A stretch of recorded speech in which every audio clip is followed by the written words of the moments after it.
Assalamualaikum warahmatullahi wabarakatuh. My name is Defianisa and today I will presenting my work about the analysis of the poem by Robert Frost titled Home Burial. Robert Lee Frost was an American poet. His work was initially published in England before it was published in the United States.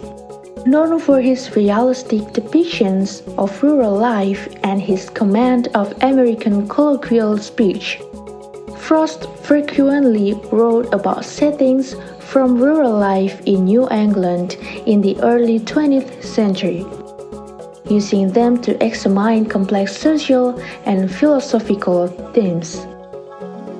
The poem tells of a small family that has recently lost its member, namely the child. But for this loss, there's a difference in reaction between the husband and the wife.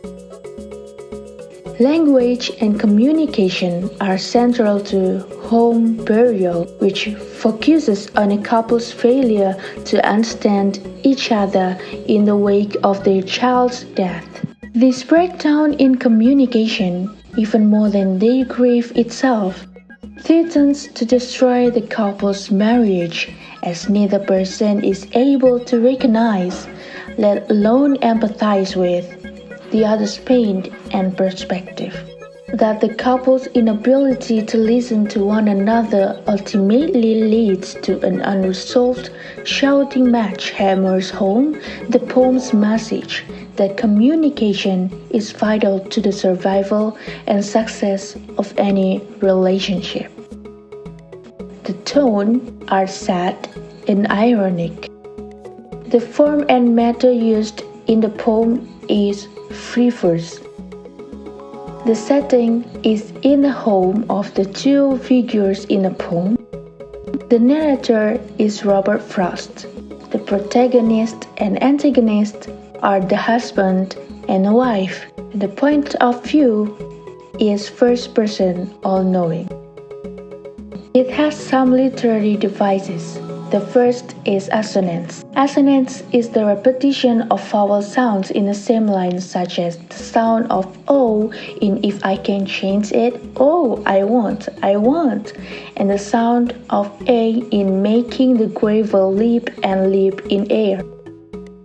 Alliteration. Alliteration is the repetition of consonant sounds in the same line, such as the sound of T in Think of It, Talk Like That Such a Time, and the sound of S in The Way He Says There in the Sunlight on the Side Hill. Imagery. Imagery is used to make readers perceive things with the use of their five senses.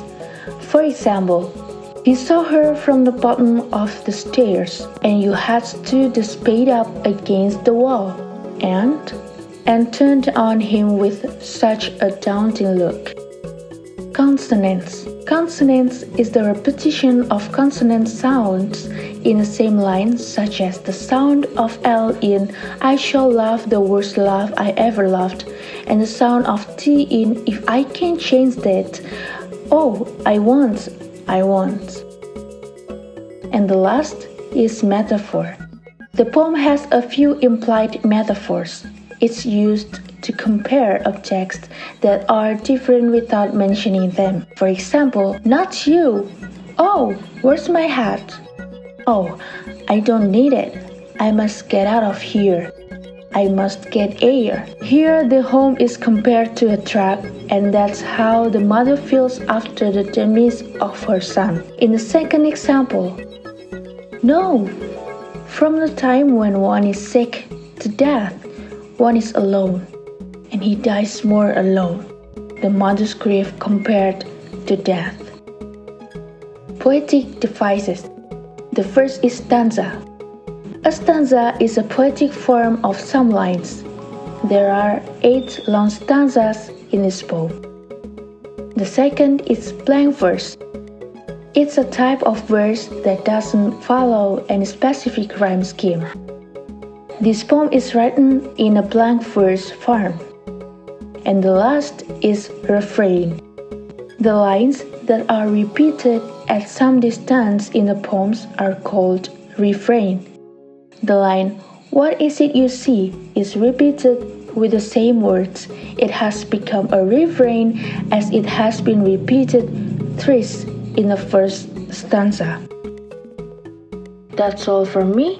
Thanks for your attention. Wassalamualaikum warahmatullahi wabarakatuh.